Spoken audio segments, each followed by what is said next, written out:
My sister invited me to a surprise party, and there she announced she was marrying my fiancé. She smiled. Your ceremony worked perfectly for us. But she made a big mistake inviting me. You are going to love this surprise, Noelia laughed, pushing me towards the backyard with both hands on my shoulders. It is your big day, after all. I was not expecting a party. Not that day.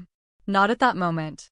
I was supposed to be finalizing the seating chart with our wedding planner and reviewing the floral arrangements, not standing in my mother's garden, surrounded by 50 people shouting surprise while my sister glowed as if she had just cured cancer. The string lights twinkled. The champagne flowed. Our friends, our family, even the photographer I had hired for my wedding were there, capturing moments. My fiancé, Javier, was standing under a floral arch, but something was off. It was all too elaborate, too staged. And why was Javier wearing the exact same suit we had chosen for our ceremony? I turned to Noelia, my sister, my supposed best friend, and tried to speak. Before I could utter a word, she grabbed the DJ's microphone. Thank you all for coming, she announced. I know some of you were expecting a bachelorette party for my dear sister, but surprise, it is actually an engagement party for me. An awkward silence fell over the crowd. I felt my chest tighten. And I am marrying Javier. The world went blurry. I heard gasps. My legs turned to cement. Javier stepped forward, smiling like a fool. Your ceremony is perfect for us, he repeated, shrugging. Good thing you had already paid for everything. Someone laughed nervously. Noelia took his hand sweetly. We just wanted an audience, she added in a honeyed voice.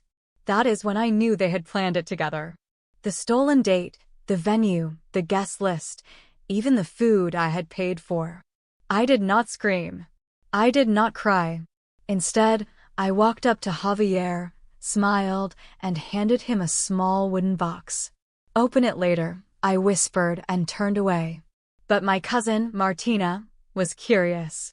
She opened the box an hour later. What did she find?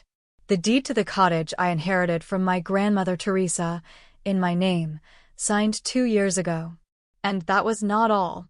They say everything is clearer in hindsight, but when the people you trust most betray you as if you were prey, even hindsight feels like a cruel joke.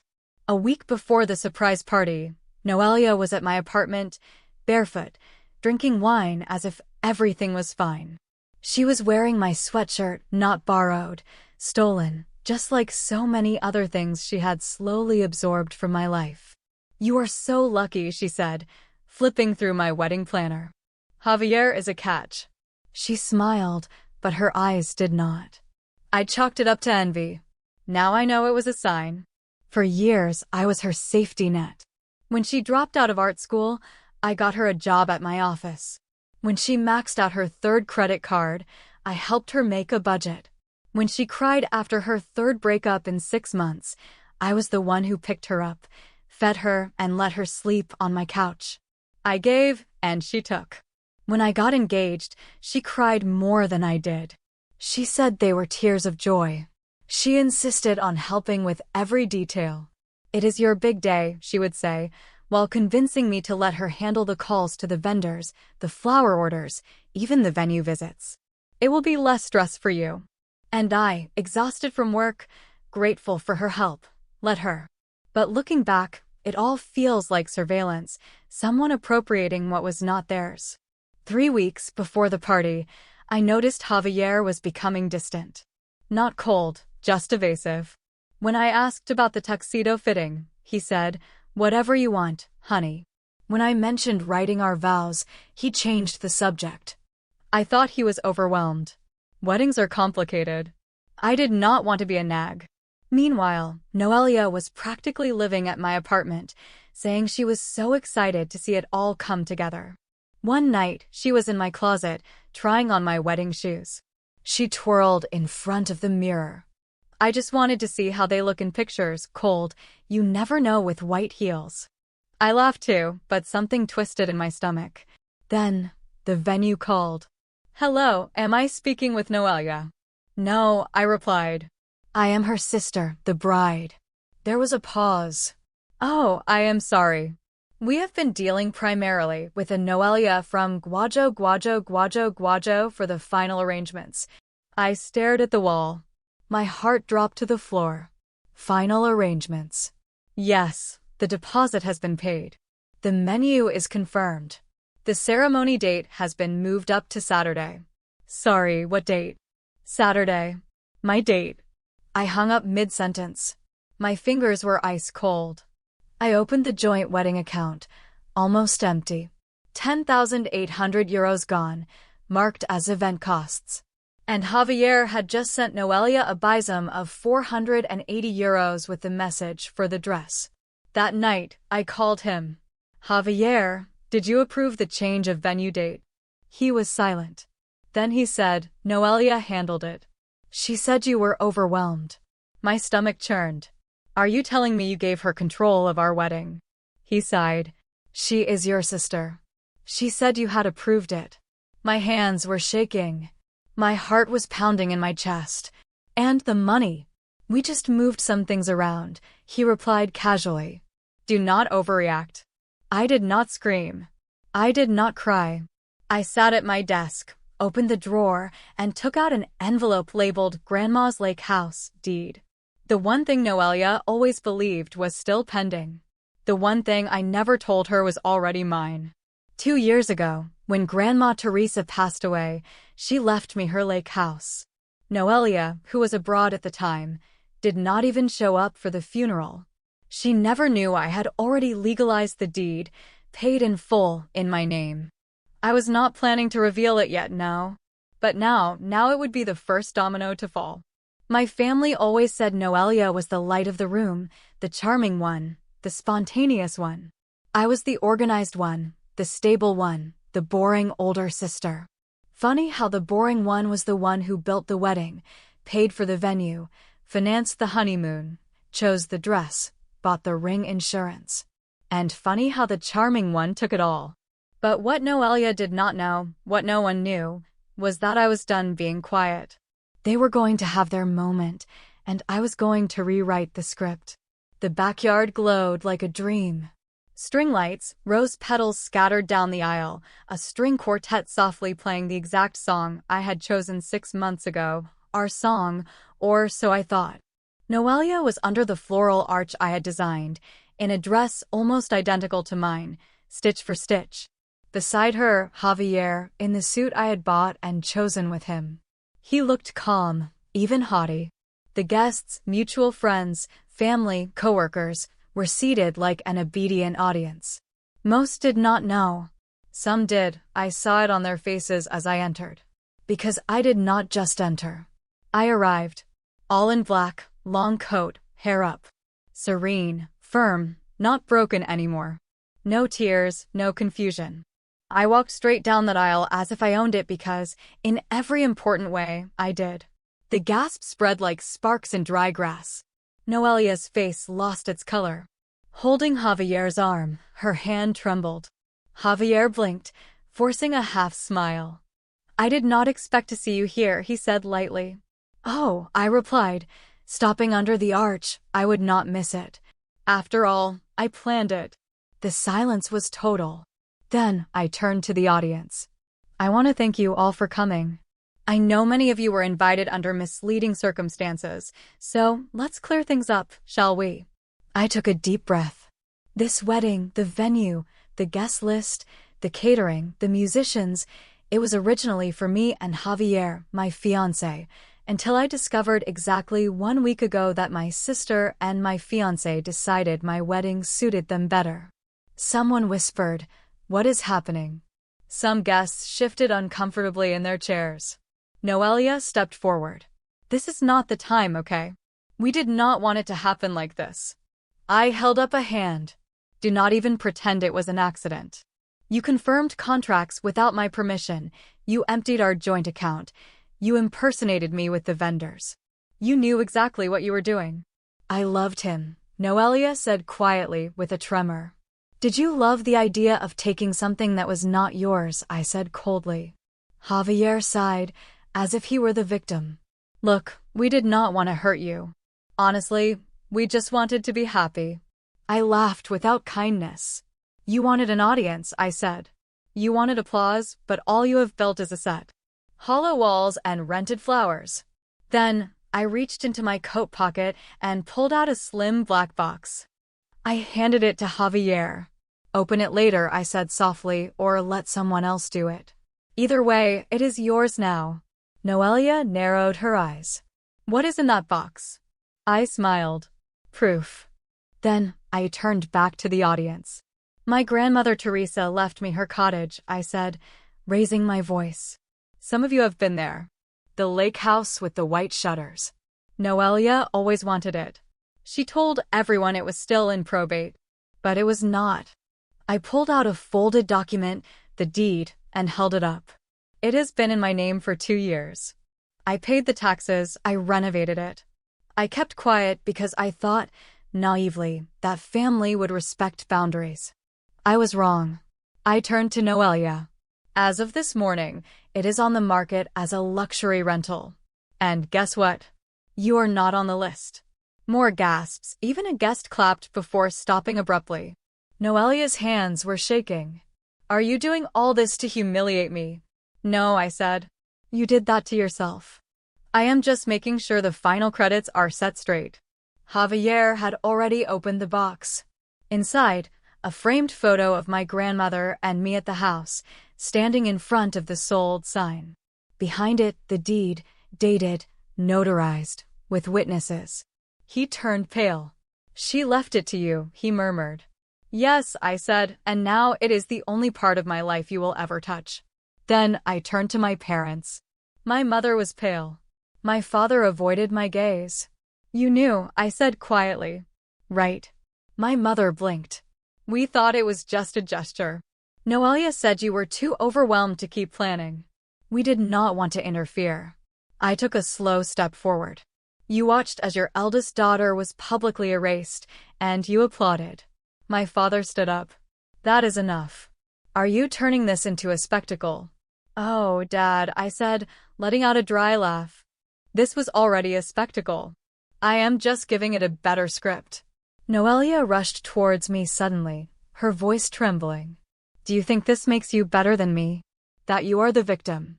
You always had everything, the grades, the job, the approval. And you had me, I snapped. You had my protection, my patience, my help. The only thing you did not want was my success. You wanted my place. Javier stepped forward, trying to hold her arm. Maybe we should just... No, I said. Let them finish. Let her hear it.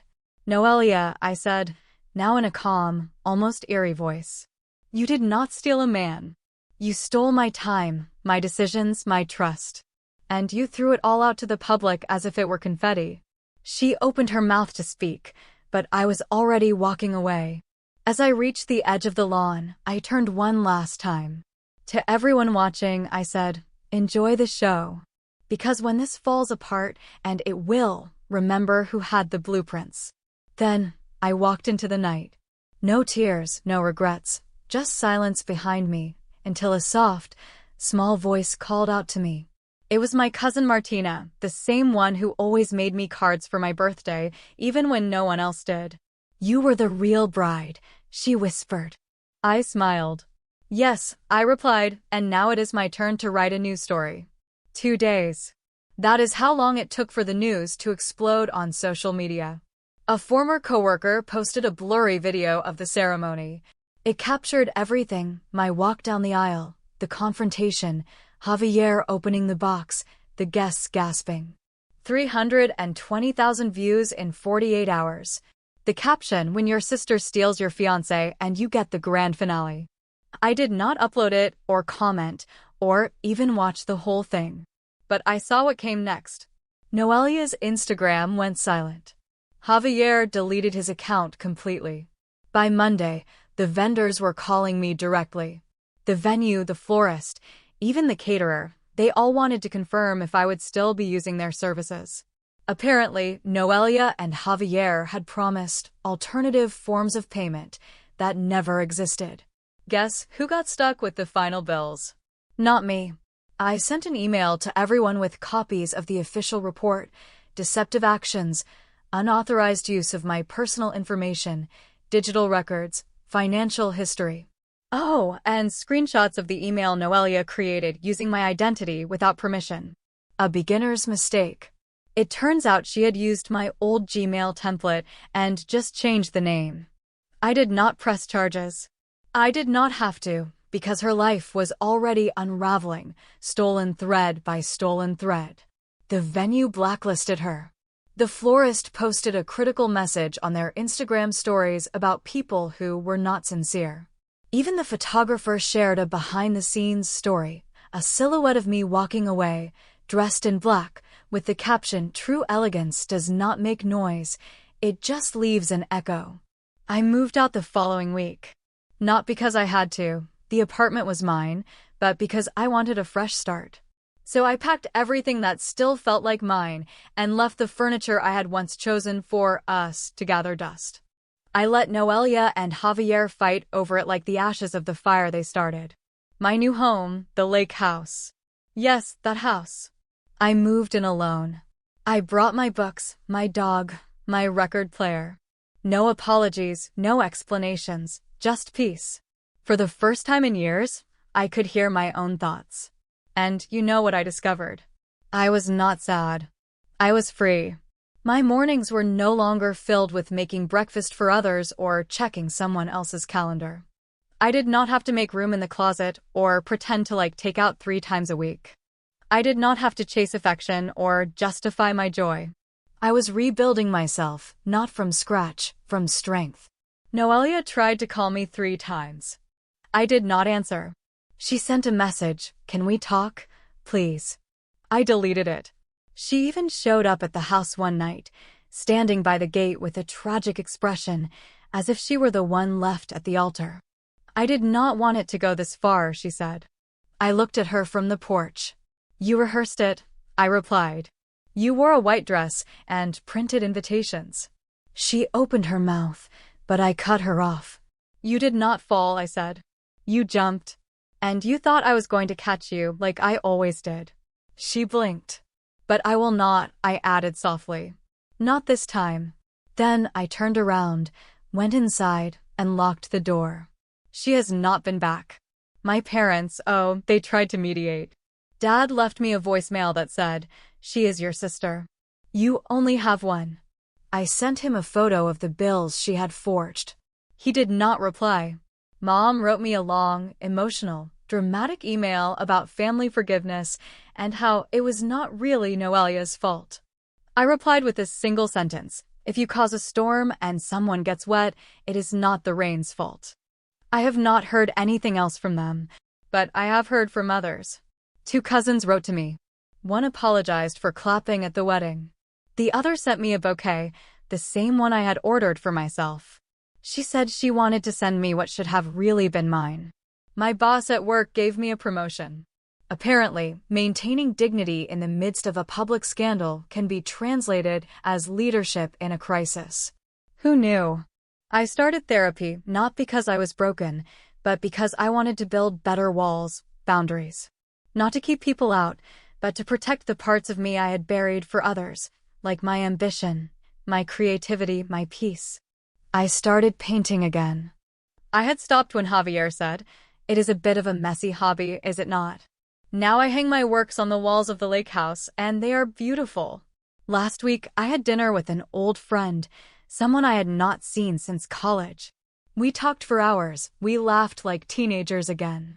At the end, he walked me to my car and said, "I always knew you were the strong one." I smiled. "I just did not know how strong I was," I said. Because that is what no one tells you about betrayal.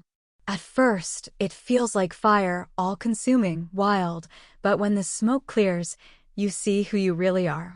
Not the sister, not the planner, not the shadow, but the flame. And I am not afraid to burn anymore.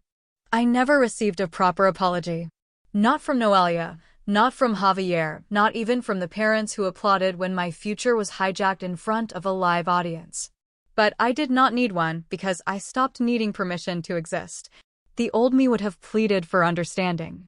She would have sat across from Noelia in a coffee shop, ordered a tea, and tried to talk it out. She would have said to Javier, "I just want to understand why. That girl no longer exists." She burned in the same fire they lit. And what emerged in her place? Someone who does not ask for closure, she writes it. It took weeks after the wedding for the social media storm to calm down. Everyone had an opinion, friends, strangers, even coworkers who barely spoke to me before. Some called me cold. Why humiliate them like that? Others said I was a hero. You handled it with dignity. I did not care because only one fact mattered. I was finally living for myself. Not for Noelia's validation, not for Javier's fragile ego, not for family approval disguised as manipulation. Just for me. And what happened when I finally made that decision? I cut the last financial tie. I sold all the shared assets with Javier, even those I had paid for entirely, just to have clean hands. I rejected every little coffee to catch up that Noelia tried to propose. She even showed up at my new job once, thinking the receptionist would not recognize her. She was wrong. I had her escorted to the door. My parents sent me a long, guilt-ridden letter, full of phrases like, "You misunderstood," and "Noelia made mistakes, but so did you." I returned it unopened, with a sticky note on top. Respect is not a family inheritance. It is not inherited, it is earned. I did not just burn bridges, I built new cities. At the lake house, I started planting things literally. Raised garden beds, a swing on the porch, a bird feeder I made with my own hands. I even painted one of the guest rooms emerald green, bold and non-negotiable, just like me. I started saying yes to things that used to scare me. Yes to traveling alone. I spent 3 weeks in Portugal, something I had postponed for years, because Javier did not like to fly. Yes to new friendships, relationships that did not depend on shared history or blood, but on a real connection. Yes to myself, to the person I had been putting off to make room for others. One night, well into autumn, I received a message from a woman I did not know. Her name was Lucia. She said she had worked with Noelia, that she was at the wedding. "I just wanted to tell you," she wrote, "that you were not just brave, you were right. I saw what they did, and I am sorry. You inspired me to leave a toxic engagement. Thank you." That message meant more to me than anything my own sister had ever said. It reminded me that sometimes a collapse is not destruction, it is direction. And that the story does not end when someone steals a chapter from you, it begins when you take back the pen. 6 months later, I published my first essay, a piece of memoir. It went viral. People called it a manifesto for those learning to set boundaries. A literary agent contacted me. Now I am writing a book about women who not only run away from betrayal, but also from the roles they were cast in. I am no longer the jilted bride. I am the one who turned a betrayal into a new beginning. Noelia can have her fairy tale ending, if it lasts. Javier can have his recycled promises. I am not looking for revenge, because success sounds louder than any apology. And peace is the loudest silence there is.